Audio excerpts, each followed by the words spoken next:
Hey guys, Somebody's Gun here. Today we're going to be talking about the importance of crosshair control or placement.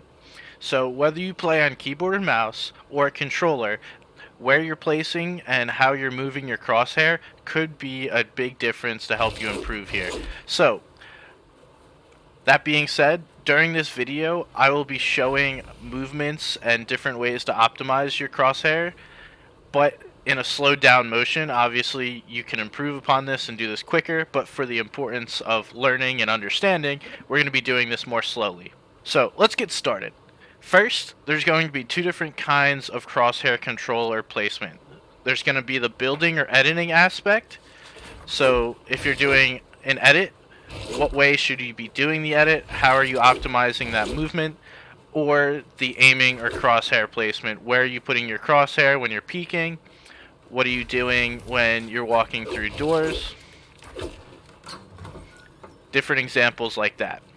So, to get started, let's look at the building or editing phase. Let's begin with a simple edit in a tunnel or in a box fight. So, obviously, if you're going to make this edit, you can make it going up or you can make it going down, right? But what is going to be the optimal way to make this edit? It's going to be up if you're in a fight, because if you're making the edit going down and the player's not below you, then you have to move your crosshair back up to aim at someone's head, which doesn't make sense. So if you're in a fight here, you want to move that edit upwards, so that way your crosshair is going to be at head height when making that edit. So the same example goes for this edit. You want to make it downwards because you're not going to be shooting at someone that's up here unless they're above you. So you can make this edit like that if you're going to be shooting someone above you, but typically in a box fight they're going to be on the same level as you, and you want to make this edit so you're at head height with someone and you don't have to do extra movements after you've already made this edit to shoot someone. Alright, great. Now that we looked at editing, let's look at building and see how, while doing a tunnel, we can improve our crosshair control and movement. So let's look at a Bizzle tunnel here. And how we're going to start, and I'll show you, this is the Bizzle tunnel. Right? So it's a diagonal tunnel, whatever you want to call it. So how are we going to optimize our movements in order to have the achieved and optimized effect while building and help ourselves improve? What we're going to do is we're going to make a way to build the path that we need with the least amount of crosshair movement possible, as well as ending up in the place where we want to finish. What do I mean by that? So you start with the floor above you, floor below, make this wall, make that wall, and you're already moving towards the opening that you're going to rotate towards next. That's what I mean by crosshair movement in order to optimize your path. So you can also do this and go backwards, but then you have to move all the way back this way in order to get the same desired effect.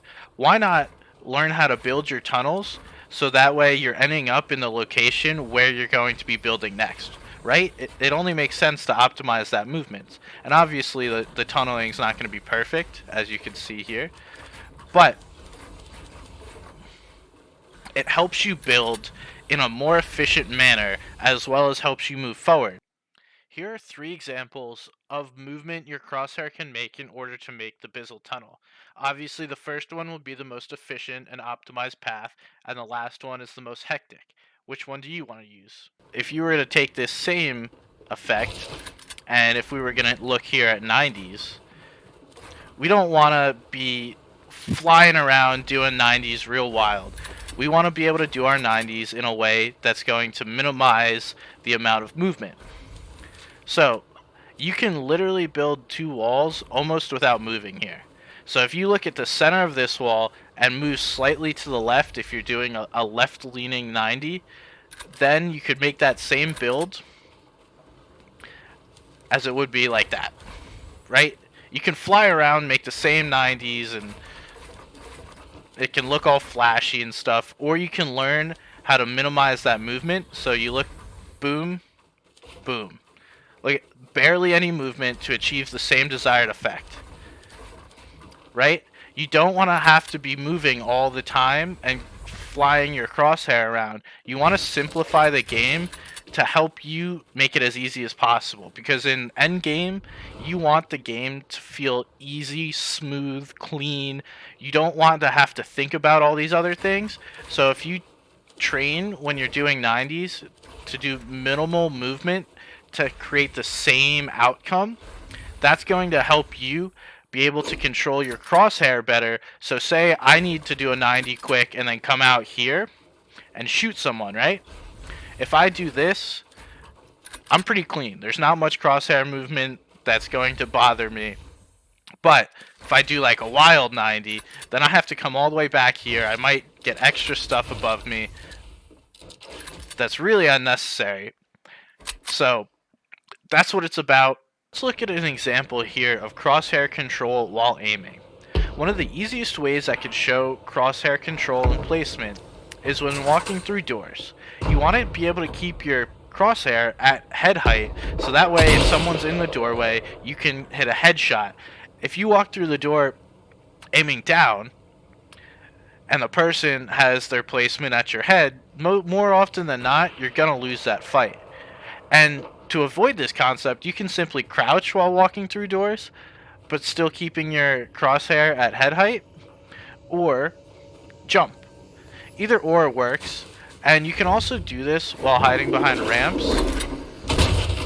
So hopefully this guy helps me give a good example here, but I can hide behind this build without having to really move my crosshair much, and then simply uncrouch in order to get a good shot at this guy.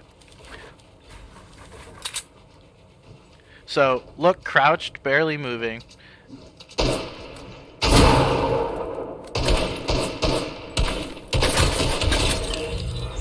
And all I have to do is simply move slightly in order to hit those shots. Granted, that guy didn't move too much and I didn't play that too well, but I think you get the example. It's minimal movements while trying to do the same desired effect. You don't need to be flying around your crosshair or moving around your build like crazy in order to achieve the same desired effect.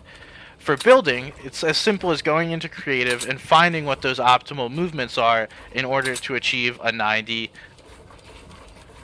abyssal tunnel, or even a full tunnel here. It's not my specialty, but I hope you guys enjoyed this video. If it's helpful, go ahead, subscribe to me on YouTube, follow me on Twitter. I appreciate the support. I'll see you guys next time.